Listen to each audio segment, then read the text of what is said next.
comes the money. You're now listening to the Gambling with Gold podcast with Jason Gold. Presented by Champions Round.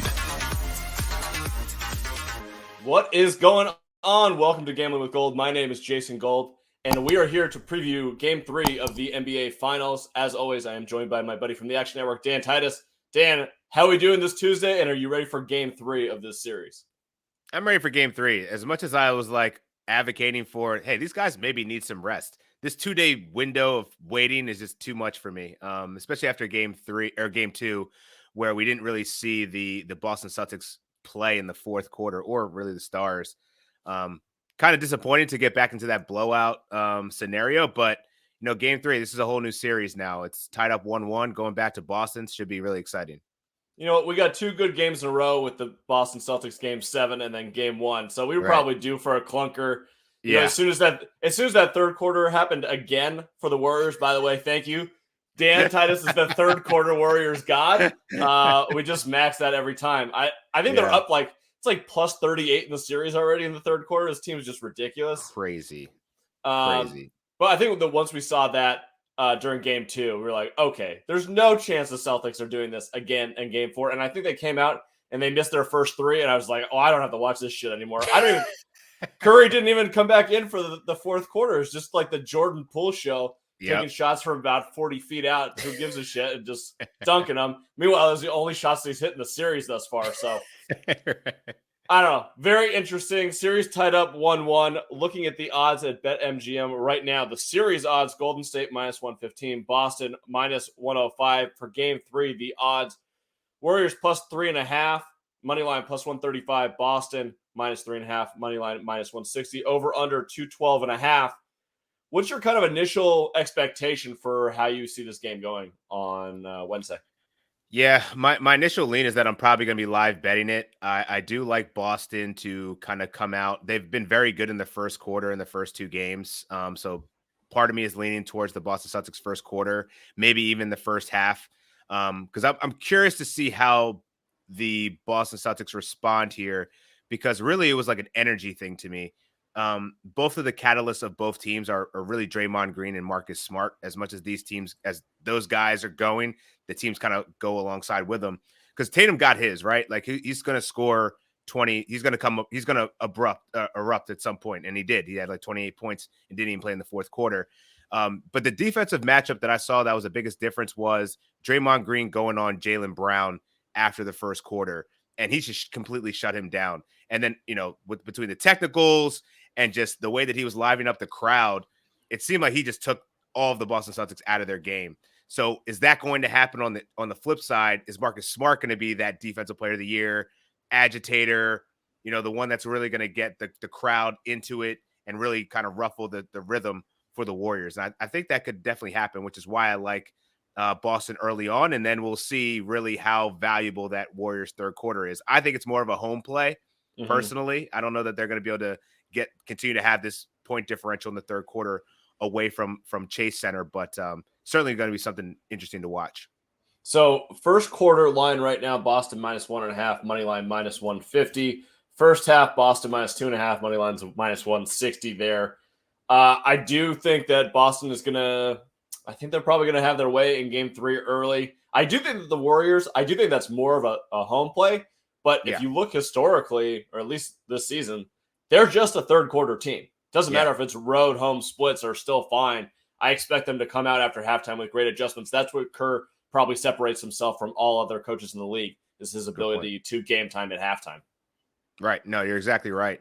And, I think also, it's kind of hard to get a read on Boston because we didn't really get to see them put up a fight in the fourth quarter, which I was kind of mad at. I know there's a lot of people that had some player props, on the fringe of hitting there. And then Ime Udoka just decides to sit the starters with 9 minutes left in the game. Thought that was a really interesting decision, but I wonder if he's just playing the long game, being that they already stole one in Golden State or in California. So now it's like, do you force your hand, maybe make some fourth quarter adjustments? It probably didn't make sense to do that. Maybe he's going to show his hand more and what he's kind of seeing out of the Warriors that he can employ in the Game 3 and possibly take the lead back in this series. So curious to see the Jedi mind tricks that these guys are playing from a strategic and execution standpoint. I'm very interested to see what Steve Kerr and Ime Udoka have to do in Game 3 because Kerr showed his hand first. He was forced to. He played Bielitsa. He played Gary Payton. He did some interesting stuff with his lineup. And you know what? You can't lose 2 at home. You had to show your hand first. Exactly. Now Udoka comes back, and I'm interested to see, especially from a gambling perspective, what do you think his adjustments will be? Because that's most likely where we're going to end up finding the most value in player props. Before we get to that, I have a lot of storylines that I want to go through, and then we'll talk about player props at the end. That good with you? Yeah, it's good. So, Golden State Warriors bench and role players on the road. Do you think that because of these guys, they're not the old Warriors? A lot of these guys are new. They don't have a ton of finals experience. So you know that Dre, Clay, and Steph are going to show up. Iguodala's probably out for the series at this point. It basically means you have a lot of guys who have never played a road game of any sort of substance. They've been up in every series. So now you're going 1-1 to Boston, a crowd that's going to be absolutely insane. They haven't had an NBA Finals game there since 2010. This is going to be something special. So are you concerned about the road players, are you concerned about the Warriors players on the road in this matchup against the Celtics? You know, before that third quarter explosion on Jordan Poole, man, I was ready to fade him immediately going on the road, because I think he's really showed out very well in home games. But, you know, and just looking at some of the numbers, he's actually fared pretty well on the road, going over, I think his PRA is currently set at 17.5. He's done that. He's gone over that in 5 of 7 games. So 71% hit rate there. But I don't know, man. Something tells me that he's not going to find as much success in Boston here in the NBA Finals, because he really got hot in the right moment. You know, the half-court shot, a couple dagger threes. I think he was just really feeding off the crowd and that momentum that he won't have in Boston. And I don't know that he has that killer in him yet that I've seen. So I'm probably going to be looking to fade his PRA at 17.5. I think he can score 12.5 points. I just wonder about everything else. And we know that he can be turnover prone. And if he gets a little sloppy, wouldn't be surprised if Steph Curry gets checked in there a little bit earlier and pull the hook on him, because Steve Kerr does have a short leash when people get a little bit reckless. Minus Draymond Green. But so Poole, I definitely want to fade in this game. I agree that he's more of a home player than he is an away player. Also, so he was not good in game 1 at all. And he was not really good in game 2 until midway through the third quarter. Third quarter, right. He put up trash. Like, I think the fourth quarter, he was the only one that was playing, and I was mad at Steve Kerr. Was like, why is Poole in there? But Otto Porter's not in there. Like, I need to hit my over. Klay Thompson was freaking in there for like half the quarter, too, not doing anything. What are you doing? Put in Steph's brother-in-law or whatever. The guy 15 with Damian Lee. Yeah. Get him on the court. Get Otto Porter on the court. Get Moody and Kuminga on the court. Yeah. With Klay Thompson, you're up 35 in a finals game. Klay just tore his fucking Achilles and his knee, and back-to-back. Your guy didn't play for 950 days, and you're playing him in the fourth quarter up 30? Okay. Sorry. That was a bit of a rant there, but it was ridiculous to me. So, Jordan Poole, I'll take the under there. The other thing is, he is so horrid defensively. People have been calling him a pylon. He's the worst than that. He's, at the car wash, or the like car stores where the floating balloon thing that does this shit. The guys that stay outside just like this, like doesn't move, corner. Doesn't move his feet at all, just hands waving randomly. Yeah, so that's Jordan Poole on defense. He's trash, which is a reason why they brought in a lot of minutes towards Gary Payton. I do think that Otto Porter is going to end up getting some of Poole's minutes too. And I would take if there was a line that said under on minutes for Jordan Poole at like 22.5, I would smash the under. I don't think he's going to play that much in game 3. Yeah, I don't think he's going to be as much of a factor. And then the other angle is, we talked about what adjustments are the Celtics going to make. Al Horford was awful in game 2. And Derek White also kind of came back. He kind of came back to earth a little bit, but he still had a really good game. I think he's going to continue to be very involved off the bench. I think he's a good defensive player, a guy that, the thing that I thought that Poole was going to do was take advantage of those bench minutes and take over that second unit. Derek White's been playing really good defense. So that's another reason why I'm kind of fading Jordan Poole, just because Derek White is playing really well thus far through the first 2 games. And I don't think that that's going to go away. But Grant Williams, I'm curious, is he going to see some minutes now that maybe Robert Williams, that's a guy that I'm looking to fade as well. Yeah. He looked like he was hurt. And man, he hasn't played more than 24 minutes in each of the first 2 games. Only saw 14 in the last one. Came up, hobbled under after hitting his knee. And like anytime Robert Williams and a knee injury happens, like I'm worried. So I wouldn't be surprised if they run a little bit smaller. Maybe we'll see Daniel Tice, who hasn't been great either off the bench. But I got to feel like Robert Williams isn't going to be as healthy or as ready to play like he was in game 1 after coming up with that little knee injury and really just getting played off the court too. The Warriors just torched him on the perimeter. So I'm looking at Robert Williams props right now, under 5.5 rebounds, under 5.5 points, under 11.5 PRA. Yeah. Kind of like all of those numbers. And I was reading your boy Matt Moore's article on Action Network about the spacing issues that Robert Williams creates when Jaylen Brown and Jason Tatum try to drive to the lane, and he's right there. He's standing there. Yeah. And if a guy like Klay Thompson or Draymond Green is guarding Williams at the block, all they have to do is step in the lane. They're right there, and those are both good defensive players. So really creates some issues for their offense. I wouldn't be surprised to see them go away from him. And I don't think that they need, Looney's okay inside, and Wiggins has been getting a lot of slashes like we thought before the series, but you don't really need a big guy against this team. So I wouldn't be surprised to see Robert Williams kind of out of the rotation, which brings me to one of my other points here. Boston's rotation doesn't seem like it's set to me, which is we were talking about earlier, what Udoka is going to do in game 3. I think that figuring out which of Williams, Grant Williams, Pritchard, White, what that mix is going to dictate a lot of how the rest of the series is going to go. I think that game 3 might be the most important game that Udoka coaches this series in terms of laying a blueprint for how you can beat the Warriors and how they're going to do it the rest of the series. Yeah, I agree. And, I think Peyton Pritchard has actually been really, really good off the bench as well. I do think we're going to see more Grant Williams, maybe a little bit more Tice just to match up with Looney primarily. But otherwise, I think you're right.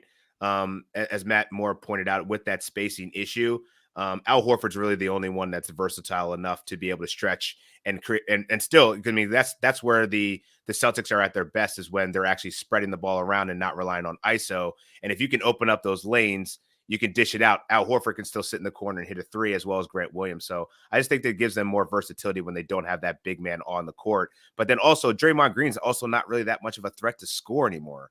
So yeah, part of me thinks that like they're just going to run a little bit faster, quicker pace with some more versatile guys that can run up and down the floor and also sit behind the 3-point line, clear out space, and let Tatum and Jaylen Brown create. The interesting part for them going to a more creation offense, passing the ball a little bit more, moving it around, is that's kind of where the Warriors thrive defensively. They're great at getting into the lanes and creating transition. And the Celtics have been kind of sloppy in both games, specifically game 2. So it's on them to not only have a creative offense and move the ball and have like a good flow to the game, but also somehow combine that with taking care of the ball, because it is kind of a risky proposition to go against the Warriors in that style. It is. And I mean, the turnover battle was certainly won by the Warriors in game 2. And that's really, I think, where the discipline is really going to be vital for the Boston Celtics here, because they were just reckless with it. And I think once the third quarter got away from them, I mean, it's interesting how this series so far has been a tale of 2 quarters. Yeah. Because the Warriors were definitely in the game up until the fourth quarter, where they just went on that 7-0 run in the the beginning of the first 3 minutes of that fourth quarter. And then, they pretty much lost it after that. And then the third quarter for the Boston Celtics was like, damn, they were in the game in the first half and then, blew the brakes off of it. So curious as what your thought is on the total here at 212. My lean is the under here. I think that this is where we're going to see these defensive adjustments actually be made. And I'm curious of whether Steph Curry can actually be stopped here. I think I was looking at his points line at 28.5, and on the road with some defensive matchups, learn a couple different things after watching him. You played the drop coverage, got beat. You switched everything. He still got whatever he wanted. There's going to be a couple of players I think they got to show some different some different looks for him to kind of contain him. And honestly, at this point, I'd let Klay Thompson and the other people try to beat me, not Steph, because they're the ones that I think need to prove it more, that they need to put the ball in the hoop, and on the road, especially more. So, yeah, I'm curious to see what your thoughts are on Steph Curry, his props, as well as what they could potentially do to even contain him or get others, if they're going to get other people involved. So I think that the Celtics can try to do a little bit of the Luka Doncic treatment where Steph's going to get his. We don't have to force our entire defense to go cover him. If he goes nuclear, it's probably going to happen anyways, but we can Yeah. contain everyone else, make Clay beat us, make Draymond beat us, make Wiggins and Poole, all these guys who are either unproven or not their full selves at this point. And, if Steph drops 40 a game and you hold them to 100, you're probably going to win these. So I don't know. I probably wouldn't take either side of the Steph one. I anticipate that he'll probably shoot a little bit worse in Boston, a little bit more focus on getting hands in his face. Yeah. So I probably wouldn't want to take either side. I do think as the series goes on that we're going to see a lot more unders. So 212.5 right now. I like the under there. I think the Boston's going to be a really tough place for Golden State to shoot well, especially the guys off the bench. So it would be on Clay basically to have a huge game. Yeah. So I think there's probably some correlation between the under and Clay having it under in this game. I think Golden State's probably going to have some more answers than they did in game 2 for Boston's offense. And I don't expect Boston to ever have a quarter like they did in the fourth again this series. If you look at, I think it was still in that Matt Moore article, the amount of closeouts on contested threes versus uncontested threes for the Warriors against Boston. In game 1, it was like they had like 40 open shots. And in game 2, it was 23. I expect that number to stay pretty low. So I don't expect Boston to have a 120 or 130 point game in them in this series. So yeah, I'd probably lean towards the under 212.5. You're with me there? Yeah, I'm with you there. All right, a couple more points before we get to some more bets for game 3. I want to talk about Draymond a little bit because I agree with you. We talked about it earlier in the podcast, how much his energy and kind of that, fuck you attitude was just amazing in that game. Yeah. Getting into it with Grant Williams, he almost got thrown out of the game. He probably should have been thrown out of the game. But probably should have been thrown out of the game, yeah. The refs know this. Well, one, they already took him away from the 2016 one, and the Warriors are still pissed about that. So I don't know if they want to get into that. But, he probably should have been kicked out, but they know this is the NBA Finals. Well, then he went on his podcast afterwards and said, hey, I got this kind of freedom now. They know who I am. Like, I'm going to use it. And I'm like, damn, that's bold. Like, it's wild how... Yeah, maybe don't say that during the series, buddy. Right? Like, it's just wild to me how now the player empowerment movement allows you to just get on a mic and literally say what you want in the midst of a series while, you still have, several games left. So I'm curious to see how those road refs kind of play with the Draymond whistle there. Also some fun stuff like him and Grant Williams. Like, that is the perfect celebrity boxing match in, 20 years when they're like 55 and they both weigh like 310 pounds. That's going to be a great matchup. Udoka coming out afterwards, he said, I would have loved playing against Draymond Green. I would have immediately gotten a double tech. That was like, I love that. I love that so much. So I was like, you could have been my coach any day except for you're the Celtics coach. But right, that was exactly. That was awesome. I'm wondering if he can keep up that sort of pace and energy on the road when he doesn't have the Chase crowd to feed off of. And if the refs are even going to allow him to do so. Yeah, I think I'm going to fade his PRA too, man. It's 22.5 right now. I'm seeing it. And he's only gone over that in 2 of 7 road games so far in the playoffs. And, as much as he impacted that game, it wasn't from a statistical perspective, man. He's going to continue to set the on-ball screens for Steph Curry. He's going to get a lot of the hockey assists. Rebounding wise, with them switching everything, I think, Wiggins, we've seen him be more of just as good of a rebounder as Draymond's been for many of the last 2 series. So I think the rebound share is going to be spread amongst the team. And then assist is probably his highest opportunity. But if they're on the road and they're struggling and people aren't hitting as many shots as they were at home, I don't know. If he's not scoring, that's the main driver to me that I think is going to have to get him over 22.5. So I like the under here. I am probably also leaning towards the under there. The rebounding is it's highly variable. I think he had 10 in the first game and 6 in the second game. He could easily have 10 or 11 in this game, just depending on where the ball bounces. He's going to be around the rim, and he's going to be asked to do that. So that would be the part that scares me. If you want to do just a points and assist one, I think that may be more interesting. So that you just kind of eliminate some of the variables there. Yeah, I agree with that. The last one I wanted to talk about was Klay Thompson. So obviously he struggled through the first 2 games. He's had a couple of really awesome games, especially later in the series in the playoffs, but he's definitely still not himself. What do you think or what are your expectations for him for the rest of the series and maybe specifically in game 3? Oof, he's got to wake up. It's really just the efficiency thing. He did get torched on defense in game 1. I thought he played better defense in game 2. He's getting the looks. He's just not knocking them down. And I think maybe it's the offense maybe needs to go through him a little bit more because he's always been like a catch fire type of guy. You know, he's a rhythm shooter. Once he hits a couple, he gets hot right after that. So maybe it's just the scheming that they need to draw more penetration and dish, maybe set a couple off ball screens for him to kind of get around so he can get a quick action and shot.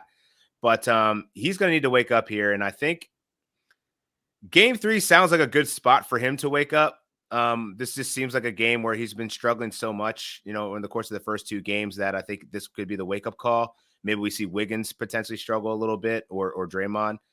But I just don't know that I'm comfortable to bet on him yet, though.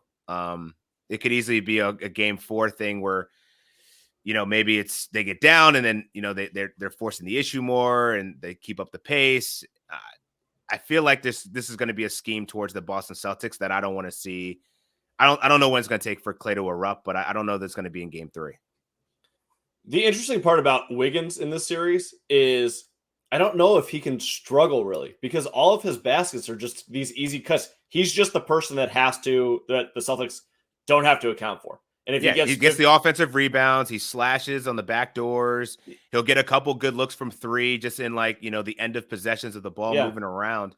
And I think that's the thing about Klay is I feel like in the past, Klay was going to be the number 2, clear number 2 to pull it. He wasn't going to wait for it to get down to like 3 in the shot clock. And I don't know, maybe it's just that he's just like a step too slow or they're just getting out to him so quickly. He has no room to like put the ball down the floor, get a pump fake. The only thing I've seen him be aggressive with is hunting mismatches. He seems to, anytime he gets a smaller guy on him, he'll back him down and try to do the one-footed fadeaway. But, you know, other than that, man, I think that they're doing a great job guarding him. And he just doesn't have any room to get his shot off or get the ball on the ground and take a shot. All right, so let's move over to some more playoff prop action. So do you think that Kerr is going to end up sticking with Bjelica and Gary Payton? And if he does, where do you think that minutes away from and where do we be getting player props in addition? Gary Payton for sure. Don't know about Bjelica as much. I think Otto Porter and Bjelica. I think Bjelica probably played a little bit more just to give more variability to the shooting.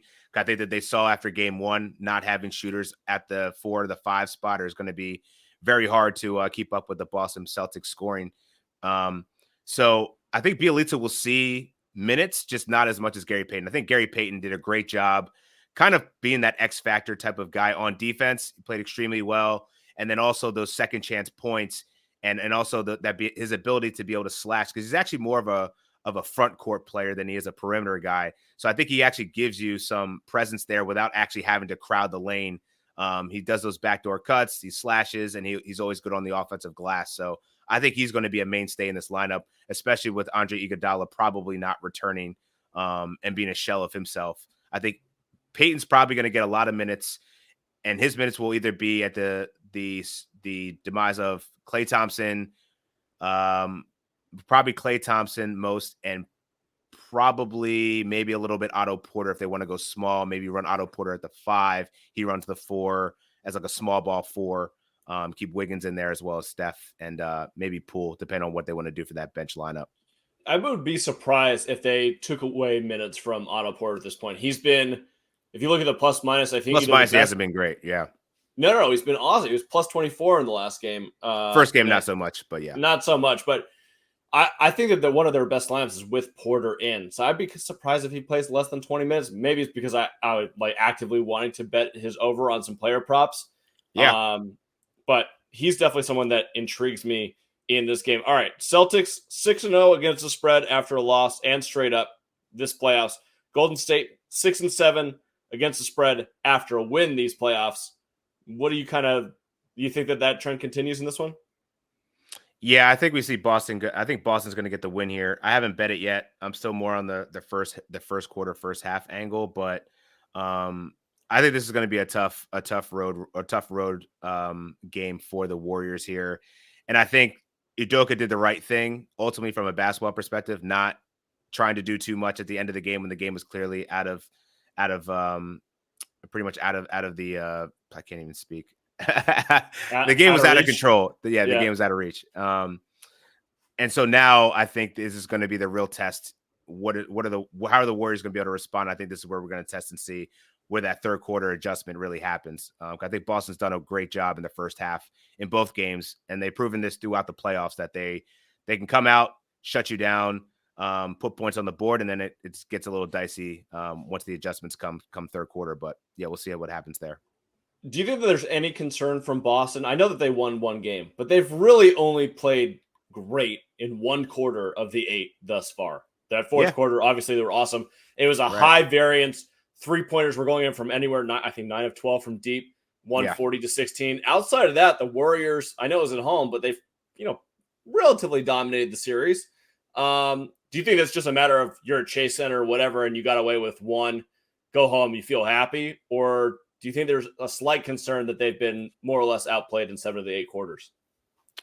I think it's definitely a thing that they've been outplayed in 7 out of the 8 quarters, or 7 out of the 8 quarters. But I think that's the good thing about coming back home, right? Like, as you said, they're 6-0 off of a loss, so this team is resilient. They've had their back against the wall in 2 different series with a chance to go home, and they came out on top.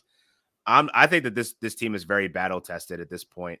They have a lot of playoff experience here, despite looking on the other side of the court. You have like 142 combined NBA Finals games on the Warriors and 0 on the Boston Celtics, but I think that they've gone through a tougher road to get to this point, and this is where you'll see their response to adversity really show out. And I think they're going to come out and I think they're going to get it done here, and just make this. So I'm trying to think of it now, like, where's this series going to go? So if Boston goes up 2-1, what does that do for the series outlook?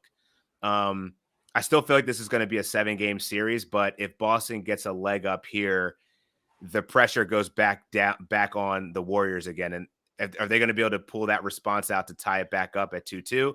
I think that they will, but something tells me this is going to be the Boston Celtics game, and they got to close it out here. And I think that we'll see the adjustments made on Udoka's side, that he didn't tip his hand at the end of the second game, that he could have, that possibly could have given an edge to the Warriors, that I think they won't have coming into game 3. I would bet a large amount of money if this was available. You go back to Chase Center, you go back to California with Boston with a 3-2 lead. I think that is absolutely going to happen. And I don't know in what order that is going to happen, but I think Boston wins 2 of 3. And then I think the Warriors win game 6, and we're at a stare down for game 7. That's how I see the series playing out right now.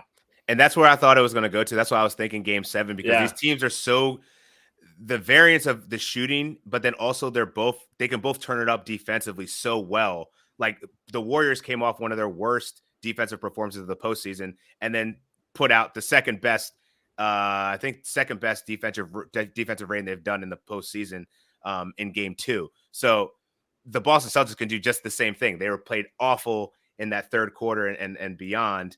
I think they're going to get it right here. So these teams are just so close together, and the talent on both sides, man, I just can't. It's going to come down to game 7 on the Warriors' home floor.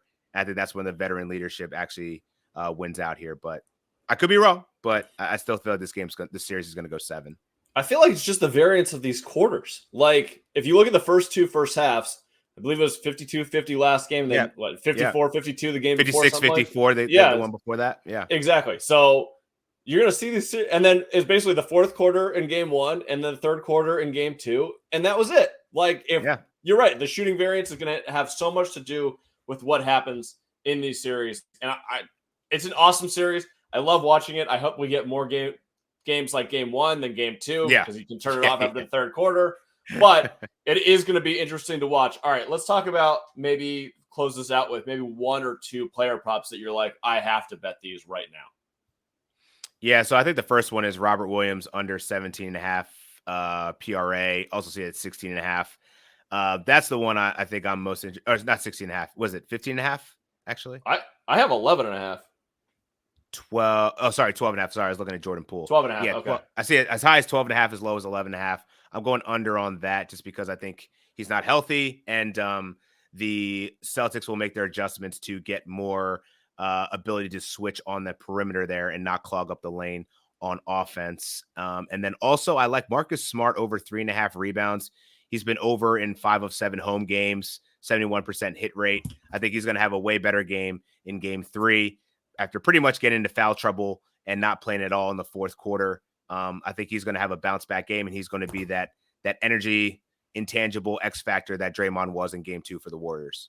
So I love the correlation between thinking that the Warriors are going to go under their team total. So I think it's like 104.5, something like that.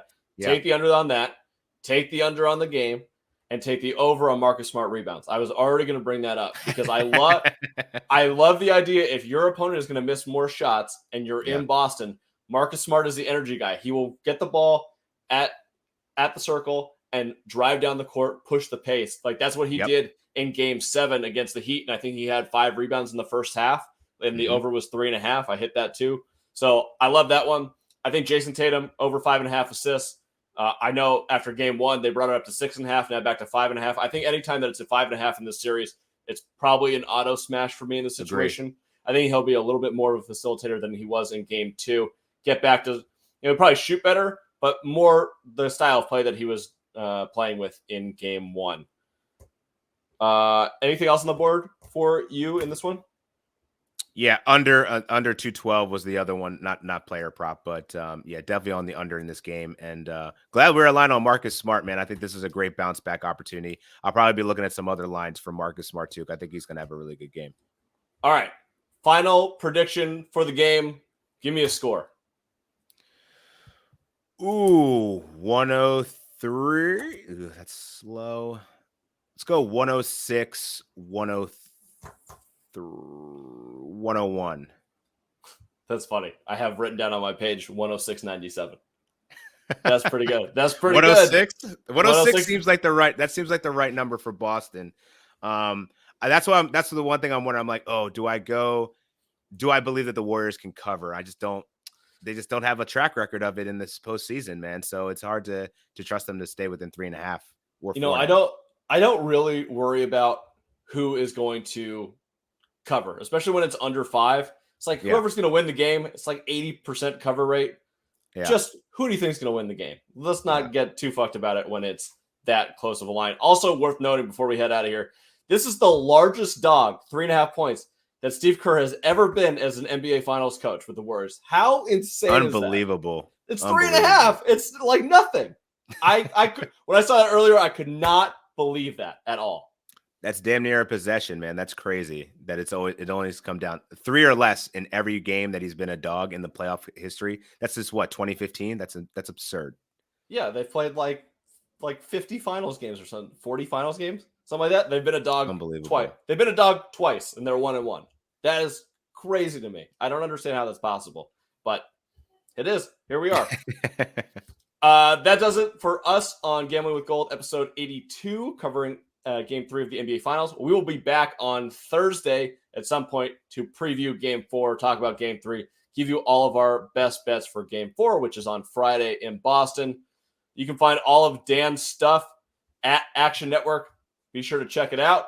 And also be sure to play Daily Dozen every day. We will have a slate, obviously, for Wednesday and Friday for Game 3 and Game 4. And we will have a morning show with Steph Smalls Wednesday and Friday covering Game 3 and Game 4. So until then, good luck with all your bets. Dan, good luck. Let's make some money. Yes, sir. And we'll talk to you guys soon. See ya. Peace.